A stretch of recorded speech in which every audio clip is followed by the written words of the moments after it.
BSc secondary की inorganic chemistry का ये बहुत ही इंपॉर्टेंट क्वेश्चन है, जो हर बार एग्जाम में पूछा जाता है। या तो ये लॉन्ग क्वेश्चन में पूछा जाए या इसके पॉइंट बना बना के वेरी शॉर्ट और शॉर्ट क्वेश्चन में पूछ ले जाते हैं।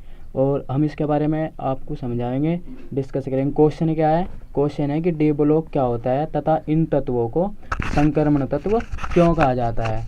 डी ब्लॉक तत्वों के निम्नलिखित गुणों की व्याख्या कारण सहित कीजिए। इसके जो है डी ब्लॉक के बहुत सारे गुण होते हैं, जिनकी व्याख्या में क्या बतानी है? कारण सहित बतानी है। कौन सा? एक तो इलेक्ट्रॉन के विन्यास और एक है परिवर्तित ऑक्सीजन अवस्था, ये बतानी है डी ब्लॉक के तत्वों की। और रंगीन आयन क्यों बनाते हैं, ये बताना है। और चुंबकीय गुण क्या होते हैं, ये बताने हैं। संकर आयन का बनना, उत्प्रेरक गुण, यौगिकों की प्रकृति और धात्विक गुण, इन गुणों के बारे में हमें बताना है डी ब्लॉक के तत्वों के। या तो इन्हें एक साथ पूछ लिया जाएगा या इनमें से कोई भी एक पॉइंट एक करके वेरी शॉर्ट में पूछे जाएंगे, या फिर ये पूरा ही लॉन्ग क्वेश्चन में पूछ लिया जाएगा। तो सबसे पहले हम बात करेंगे कि डी ब्लॉक के तत्व है क्या, इन्हें डी ब्लॉक के तत्व क्यों कहा जाए।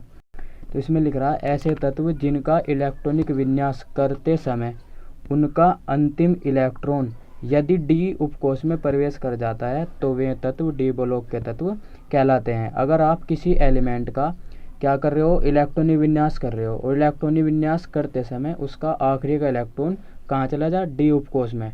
ठीक है, तो वो क्या है? किसका तत्व कहलाएगा? डी ब्लॉक का तत्व कहलाएगा। और आपको पता होगा कि डी उपकोष होता है और डी उपकोष में 5 कक्षक होते हैं। एक कक्षक में भरे जाते हैं 2 इलेक्ट्रॉन, तो 5 में कितने? 10। तो इसका मतलब ये होगा कि जो डी उपकोष है इसमें 10 इलेक्ट्रॉन भरे जाएंगे।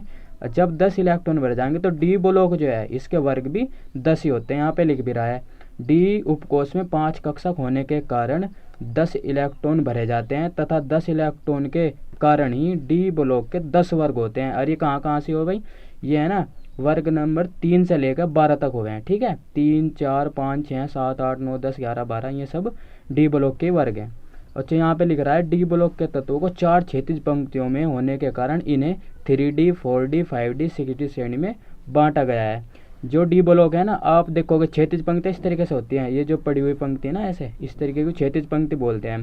तो जब आप डी ब्लॉक देखोगे तो डी ब्लॉक में 4 पंक्ति हैं क्षैतिज। उन 4 को हमने कैसे डिवाइड कर रखा? 3D, 4D, 5D और 6D कहा गया। ठीक है, और आप नीचे कोई देख रहे होंगे पॉइंट, डी ब्लॉक तत्वों का सामान्य इलेक्ट्रॉनिक विन्यास n-1 डी 1 से लेकर 10 इलेक्ट्रॉन, ns 0 से लेकर 2 इलेक्ट्रॉन हो सकते हैं। ठीक है, अगर आपको डी ब्लॉक के तत्वों का सामान्य इलेक्ट्रॉनिक विन्यास लिखना हो तो ये लिखना होगा n-1 डी की पावर 1-10 n s की पावर 0 से लेकर 2 तक। ठीक है, ये हो सके। जहाँ n-1 डी का क्या मतलब है?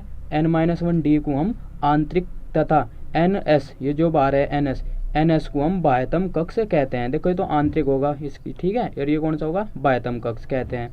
n-d में 1 से 10 इलेक्ट्रॉन भरे जाएंगे।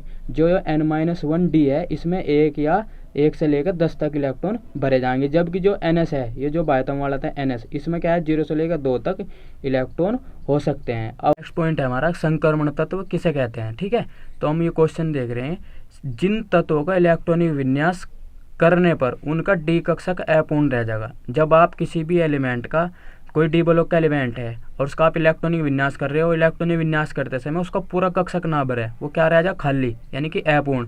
तो ऐसे तत्वों को हम संक्रमण तत्व कहते हैं। ठीक है, Zn उपवर्ग, यानी कि जो जिंक उपवर्ग है ना आपका, इस सीधी सीधी सी बात है, जो 12वां वर्ग है, 12वें वर्ग को छोड़ के संपूर्ण डी ब्लॉक के तत्व संक्रमण तत्व होते हैं।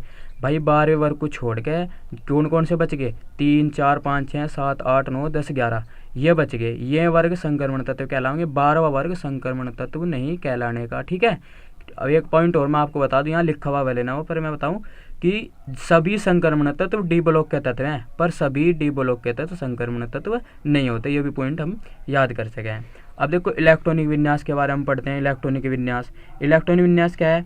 डी ब्लॉक के तत्वों में 2 बाहरी कोष अपूर्ण होते हैं। ठीक है, जो डी ब्लॉक के तत्व यानी कि 2 बाहरी कोष अपूर्ण हुए तथा अंतिम इलेक्ट्रॉन, जो आखिरी का इलेक्ट्रॉन होगा, वो कहाँ जाएगा? n-1 डी में भरा जाता है। ठीक है, इसके 2 बाह्यतम कोष का इलेक्ट्रॉनिक विन्यास हमने अभी पीछे भी देखा था, यहाँ भी लिख दिया, निम्नलिखित होगा। क्या होगा? n-1 डी की पावर 1 से लेकर 10 इलेक्ट्रॉन हो सके, ns में 1 से लेकर 2 इलेक्ट्रॉन, या ns 0 भी हो सके। डी ब्लॉक के तत्वों की 4 श्रेणियाँ होंगी। डी ब्लॉक के तत्वों की 4 श्रेणियाँ, देखो हमने अभी पीछे पढ़ा भी था कि डी ब्लॉक के तत्वों की 4 पंक्तियों में 3D, 4D, 5D और 6D। ठीक है, तो इसमें वही है, डी ब्लॉक के तत्वों की 4 श्रेणियाँ होती हैं, 3D 4D 5D 6D, जिन्हें संक्रमण श्रेणी कहते हैं। ठीक है, और इन श्रेणियों का हमें क्या बता रखा है, देखो इन संक्रमण श्रेणियों का इलेक्ट्रॉन विन्यास हमने निम्नलिखित करके दिखाया आपको अलग अलग करके। ठीक है, 3D श्रेणी या प्रथम संक्रमण श्रेणी, 3D श्रेणी को हम प्रथम संक्रमण श्रेणी भी बोल सकते हैं। यहाँ इसका इलेक्ट्रॉन विन्यास क्या होगा, जनरल इलेक्ट्रॉन विन्यास, मतलब सामान्य हम कैसे कर सकें, AR 3D 1 से लेकर 10 इलेक्ट्रॉन होंगे और 4s2 होगा। ठीक है, अब इस कहाँ कौन कौन से एलिमेंट होंगे, स्कैंडियम से जिंक तक होंगे। ठीक, अब है 4D श्रेणी या द्वितीय संक्रमण श्रेणी, इसमें क्या है, KR 4D 1 की में 1 से लेकर 10 इलेक्ट्रॉन हो सकें और 5s2। ठीक है, और साथ ही 5D श्रेणी या तृतीय संक्रमण श्रेणी, जो 5D श्रेणी है इसे हम तीसरी संक्रमण श्रेणी बोलते हैं। इसका जो इलेक्ट्रॉन विन्यास होगा, सामान्य इलेक्ट्रॉन विन्यास, वो होगा XE 5D में 1 से लेकर 10 इलेक्ट्रॉन हो सकें। ठीक है, और 6s2 हो सके। और इसी तरीके से आपकी है 6D श्रेणी, या हम बोल देंगे चतुर्थ संक्रमण श्रेणी, ये क्या होगी, RN 6D 1 से लेकर 10 इलेक्ट्रॉन 7s2। ठीक है, एंड देखो अब हम पॉइंट डिस्कस करेंगे डी ब्लॉक के तत्वों की परिवर्तित ऑक्सीकरण अवस्था। डी ब्लॉक के तत्वों के NS और N-1D दोनों बाहरी कोषों के इलेक्ट्रॉन रासायनिक बंध बनाने में भाग लेते हैं। ठीक है, क्योंकि इन कक्षों के इलेक्ट्रॉनों की ऊर्जा नगण्य होती है, जिस कारण डी ब्लॉक के तत्व परिवर्तित ऑक्सीकरण अवस्था या परिवर्तित ऑक्सीजन संख्या प्रदर्शित करते हैं। तो ऐसा हमारे वहाँ क्वेश्चन पूछ लिया जा सके, पूछा गया भाई 2 नंबर में पूछा गया कि डी ब्लॉक के तत्व परिवर्तित ऑक्सीकरण अवस्था क्यों प्रदर्शित करते हैं। तो उसका कारण तुम्हें यहाँ साफ साफ बताया गया कि जो डी ब्लॉक के तत्व का इलेक्ट्रॉन विन्यास करे हैं तो उसमें NS और N-1 दोनों बाहरी कोषों के इलेक्ट्रॉन रासायनिक बंध बनाने में भाग लेंगे और इनकी इलेक्ट्रॉनों की ऊर्जाओं में नगण्य अंतर होगा, जिस कारण ये डी ब्लॉक के तत्व जो है परिवर्तित ऑक्सीकरण अवस्था प्रदर्शित करेंगे। ठीक है, अब उसके बाद हम नेक्स्ट पॉइंट देख रहे हैं अपना रंगीन आयन या रंगीन यौगिक का बनना। जो रंगीन आयन है और रंगीन यौगिक है डी ब्लॉक तत्वों के, वो कैसे बना, उसका कारण क्या है, वो भी हमें सब पूछ सकता है, पूछा गया भाई, ये भी पॉइंट बनाकर 2 नंबर में पूछा गया। तो यहाँ पे लिख रहा है अधिकांश संक्रमण धातु के आयन, जो संक्रमण धातु हैं सारी की सारी डी ब्लॉक के तत्व हैं, इनके आयन या यौगिक विलयन तथा ठोस दोनों अवस्थाओं में पाए जाएंगे और दोनों अवस्था में क्या होंगे, रंगीन होंगे।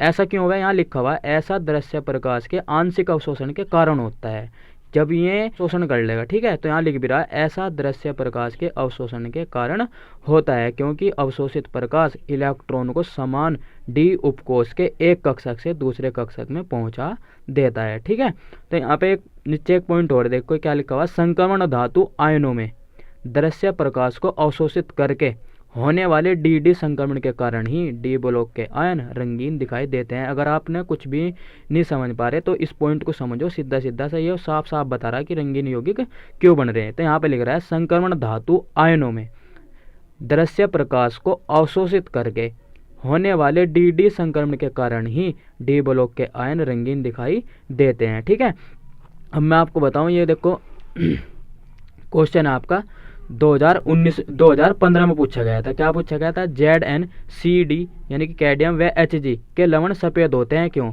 ये सफ़ेद पाए जहाँ, और क्यों है उसका कारण मैं आपको बता रहा, क्योंकि 12वां वर्ग जो है उसमें इलेक्ट्रॉन पूरे भरे रहे हैं, ये 12वें वर्ग के ही तत्व हैं, जिसके कारण ये संक्रमण नहीं दिखाने के, कौन सा डी संक्रमण, और ये क्या है रंगीन यौगिक भी नहीं बनाने के। तो यहाँ से अब आप देख ही सको 12वें वर्ग के तत्व जैसे ZnCd व Hg रंगहीन होते हैं, क्योंकि इनका डी कक्षक पूर्ण भरा होता है। संक्रमण तत्वों का रंगीन या रंगहीन लवण का बनना उनकी डी कक्षकों में उपस्थित इलेक्ट्रॉनों पर निर्भर करता है। यानी कि रंगीन और रंगहीन यौगिक कैसे बने हैं, उसका कारण है कि जो कक्षक है उसमें इलेक्ट्रॉन पूरे भरे हुए हैं या खाली हैं, उस पर डिपेंड करेगा, यहाँ आधे भरे हुए हैं। ठीक है, यदि पूर्ण खाली या भरा है तो रंगहीन होंगे, पूरा खाली है बिल्कुल या फिर पूरा भरा हुआ तो रंग यौगिक कैसे बनाएंगे, संक्रमण तत्व रंगहीन बनाएंगे, और अगर यदि अपूर्ण भरा तो रंगहीन आयन बनेंगे, कौन से, रंगीन आयन।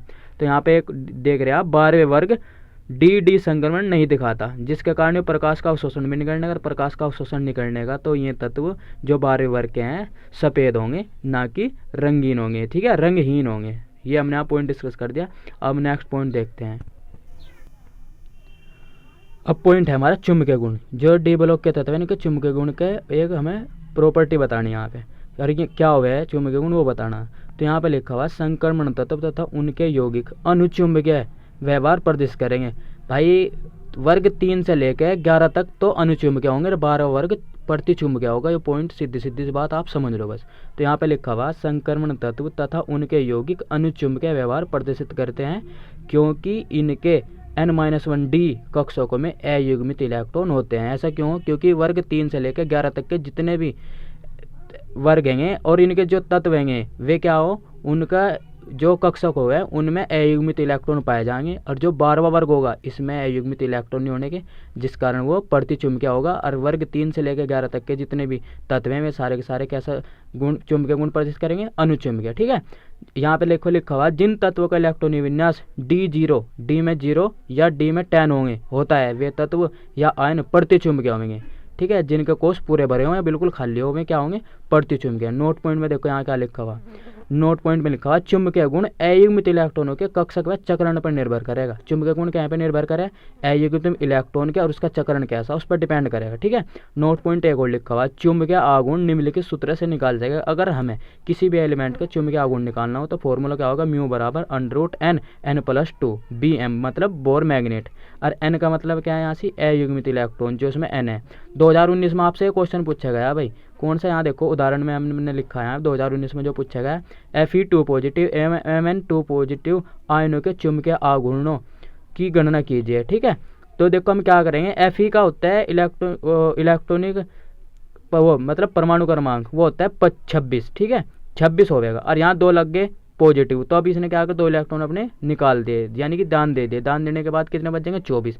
तो पहले हम 26 का ही करेंगे इलेक्ट्रॉनिक विन्यास। कैसा होगा 1s2 2s2 2p6 3s2 3p6 4s2 3d6। पर जब 24 का करेंगे 2 पॉजिटिव लगाएंगे तो इलेक्ट्रॉन कम हो जाएंगे तो 24 रह जाएंगे 26 से, तो हो जाएगा 1s2 2s2 2p6 3s2 3p6 और 3d6 4s2 यहाँ से चला गया। अब यहाँ देखो 3D में कितने हैं 6 हैं, तो हमने पता कि जो D होता है D के कितने कक्षक होते हैं 5, 1 2 3 4 5 कक्षक बनाएंगे, 6 इलेक्ट्रॉन 6 के 6 बढ़ लिए 1 2 3 4 5 और छठा इलेक्ट्रॉन यहाँ पे है। अब आप देखो अयुग्मित इलेक्ट्रॉन कितने हैं 1 2 3 4 4 इलेक्ट्रॉन अयुग्मित है यानी कि n की वैल्यू हमारे पास 4 है। तो हमने फॉर्मूला लिखा, फॉर्मूला क्या है म्यू बराबर √n n+2 बराबर n की वैल्यू हमने 4 रख दी, ऐसे n की भी 4 रख दी, तो 4 + 2 6 हो जाएगा और 6 गुणा 4 में हो गया 24, तो √24 आ गया। अब 24 अगर ये 25 होता तो 5 बाहर आ जाता, 1 की कमी है, इसका मतलब 10 कम रह गया।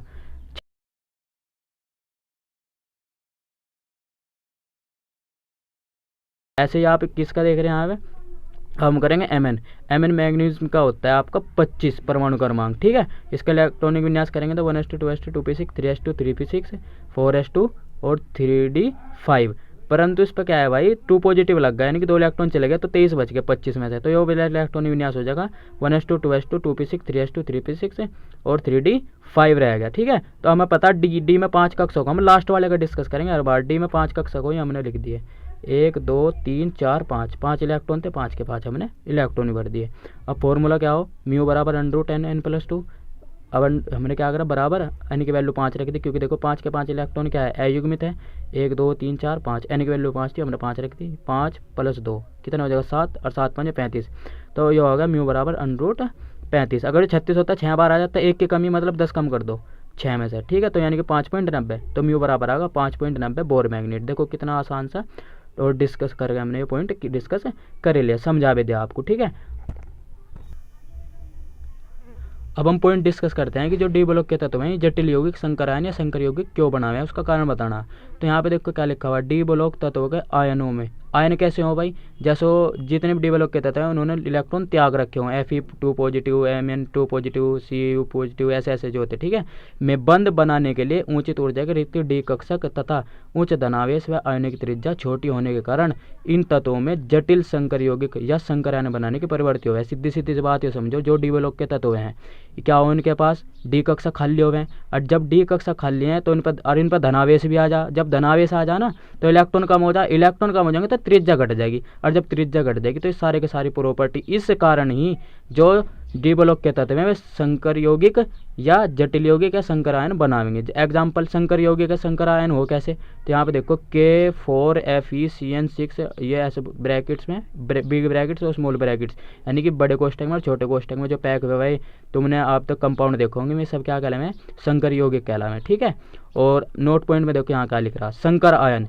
संकर आयन का मतलब है कि जैसे आपके डी ब्लॉक के तत्व हैं जितने भी हैं तत्व हैं आयन बना रखे हो, जैसे Fe2 positive, Cu2 positive, Mn2 positive, ये क्या करें अपने खाली कक्षकों में, इनके पास खाली कक्षक हो तो इलेक्ट्रॉन लेंगे, इलेक्ट्रॉन जिससे लेंगे ना उसे हम क्या कहेंगे, लिगेंड कहेंगे। तो यहाँ लिख रहा अपने खाली कक्षकों में जिन आयन या समूह से इलेक्ट्रॉन लेते हैं उन्हें लिगेंड कहते हैं। जैसे AgNH3 इसका 2, यहाँ Ag ने किसी इलेक्ट्रॉन ने रखे NH3 से, तो NH3 क्या है इसमें लिगेंड है, ठीक है।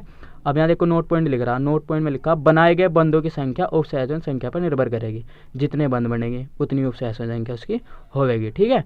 अच्छा, तो आप उन्हें यहाँ पे इसके बारे में पता कर लिया कि जटिल यौगिक, संकर यौगिक या संकर आयन कैसे बनाए हैं डी ब्लॉक के तत्व। अब यहाँ लिख रहा है यौगिक प्रकृति, यानी कि जो डी ब्लॉक के तत्व हैं ये किस प्रकृति के यौगिक बनाए हैं। तो मैं आपको बता दूं कि जो डी ब्लॉक के तत्व हैं ये तीनों प्रकार के बंध बनाए हैं। तीनों प्रकार के बंध कैसे कैसे हों, एक तो है विद्युत संयोजी, एक हो सहसंयोजी और एक हो उपसहसंयोजी। तो तीनों प्रकार के जब बंध बनाएगा तो यौगिक भी तीनों प्रकार के होंगे। तो हमने पता यहाँ पे कराया है कि डी ब्लॉक के तत्व विद्युत संयोजी, सहसंयोजी और उपसहसंयोजी तीनों प्रकार यौगिक बनाते हैं। नोट पॉइंट में लिख रहा विद्युत संयोजी को हम कैसे वर्णित करें, प्लस माइनस से, और जो सहसंयोजी बंध हो वो कैसे, single bond, double bond, triple bond से, और जो उपसहसंयोजी बंध हो वो एक तरफा तीर लगा दें हम, ठीक है, क्योंकि उसमें एक तरफा साध्य होता है। तो ये हमने यहाँ समझाया है। तो